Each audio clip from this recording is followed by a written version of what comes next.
Hello my friends. We are very glad to see you all again. Today we decided to talk about the best and worst sets to buy. Every week we collect data on the popularity of decks and cards. Based on these data, we can determine which packs contain the most useful cards. Using special formulas, we determined how many useful cards you can get in your packs. For starters, let's define the most popular sets. The popularity of the Witchwood is almost 7%, so on average only 2 cards out of 30 will find a place in your deck. Rostakon's Rumble has the same low result. Even basic cards have more influence. On average, 4 cards from Rise of Shadows and Bloomsday would find a place in the deck. As always, classic cards occupy a very important place, but the cards from Saviors of Uldum have the greatest influence. On average, a deck of 30 cards contains 9 cards from the new set. As you all know, the popularity of cards from sets is an important, but not decisive indicator, when choosing packs for purchase. Before we talk about each set in more detail, we want to tell you about our last video. We compared Gwent with Hearthstone's solo mode, and also talked about when it is not worth spending gold on a new adventure.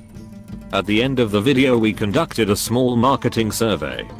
We are trying to determine whether significant changes to solo mode are needed, and are players willing to pay for it. Join the survey. The link is in the description. By the way, after watching the video, the percentage of players who are willing to buy an adventure with gold has decreased to 25%.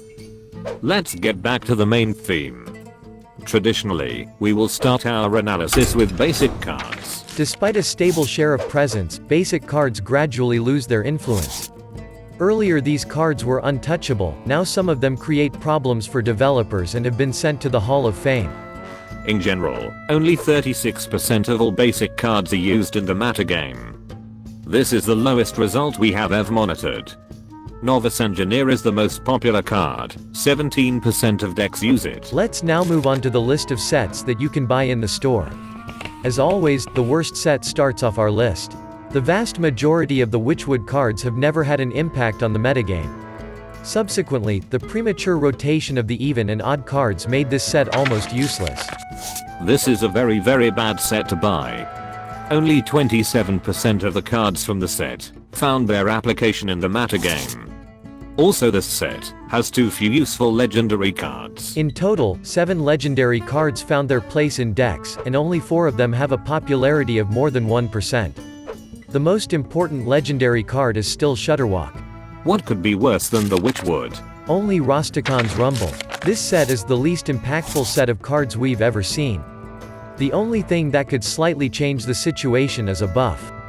On the screen you can see the number of cards, which are distributed by rarity. Only 2 epic cards have more than 1% popularity so far. Let's look at your benefits from buying these packs. To do this, we have created a special indicator, which can help you imagine how many useful cards you can get. Potential benefit of pack buying is affected by popularity of cards in the meta game and drop rate of these cards. So, potentially, your first pack will bring you 1 or 2 useful cards out of 5. After the 50th opened pack, you have the opportunity to find only 2 useful cards in your next 5 packs. After the 100th pack, you will get almost 0 useful cards. You will need to purchase 25 packs to find 1 useful card. With a high degree of probability it will be a legendary card. In other words, after the 50th pack you will have Arcane Dust. Of course, you will find new cards for your collection, but they will be absolutely useless. This set is definitely not worth your attention. In 4th place is the Classic set. In general, cards from this set are incredibly popular. The set has more than 20% popularity, which means that on average every 5th card in a deck is a classic card. So why does this set only take 4th place? If you looked at our last packs review, then you should know the answer to this question.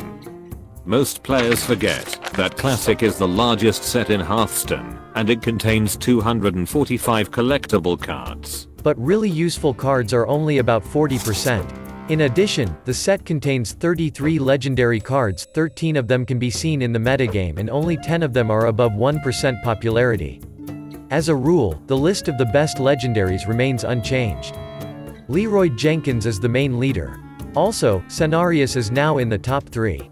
This almost useless card found its place in the Quest Druid archetype. Unfortunately, such surprises are too rare. Now, let's consider your purchase benefits. Potentially, your first pack will bring you 2 useful cards out of 5. In general, the first 10 packs will bring you 20 useful cards.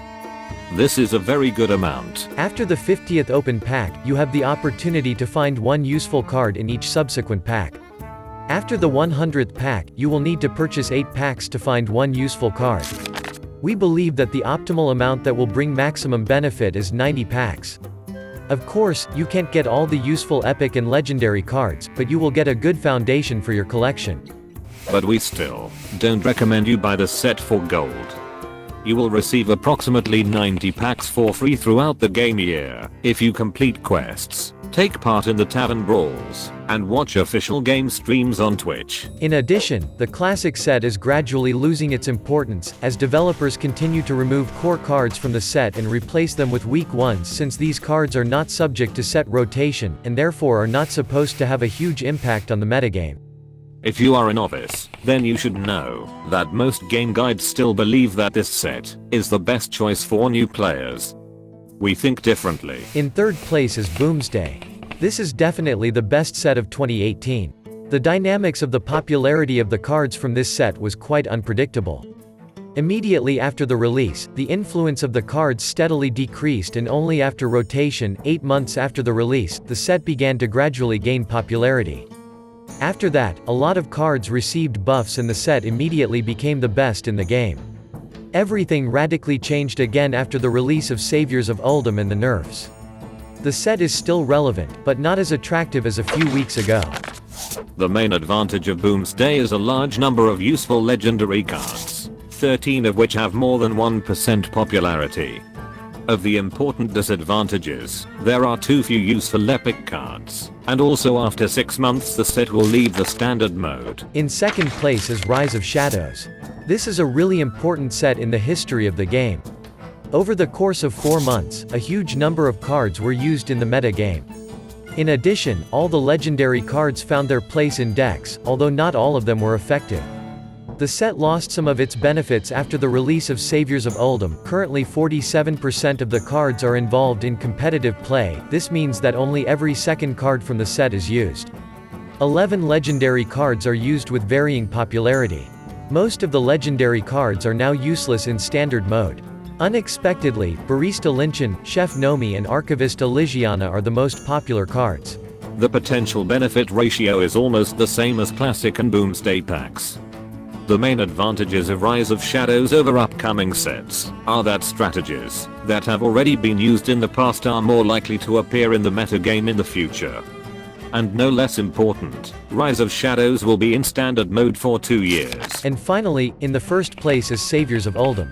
There are several reasons why this set is the best to buy. First of all, currently almost 70% of the cards are involved in competitive play. 22 legendary cards out of 23 are used with varying popularity in standard mode. By the way, we made a special video about each legendary and determined the best ones for crafting. Don't miss it. And the most important reason, this set has the highest potential benefit ratio. Potentially, your first pack will bring you 3 useful cards. After the 50th open pack, you have the opportunity to find 6 useful cards in your next 5 packs. After the 100th pack, you will need to purchase 5 packs to find 1 useful card. Unfortunately, players received fewer new packs than we thought. According to current data, on average, each player managed to open only 60 packs. Nearly 40% of players opened only about 20 Saviors of Uldum packs. This makes us very sad. Most likely a large number of players preferred to buy Dalaran Heist than save gold for the Uldum packs. If you are one of these players, do not worry. We advise you to stop buying Uldum packs. Save the gold for a new expansion. Most likely, Uldum will lose its influence and become less popular after the release of a new set, just like what happened with Rise of Shadows. If you're a novice to the game, Saviors of Uldum is the best choice to buy. If you want to invest money into Hearthstone, Saviors of Uldum is again the best choice for you. We really like that every set of the Year of the Dragon has had a great influence on archetypes. A huge number of new cards are involved in competitive play, and almost all legendary cards are used.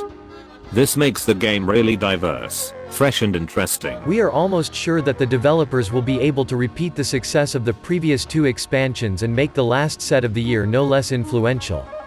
The developers managed to change the approach to creating new sets, and we are very happy about this. And what do you think? Are the new sets of this year the best for deck building? We created a YouTube poll. Find the button on the screen, please vote and share your opinion in the comments. Alright, that's all for today.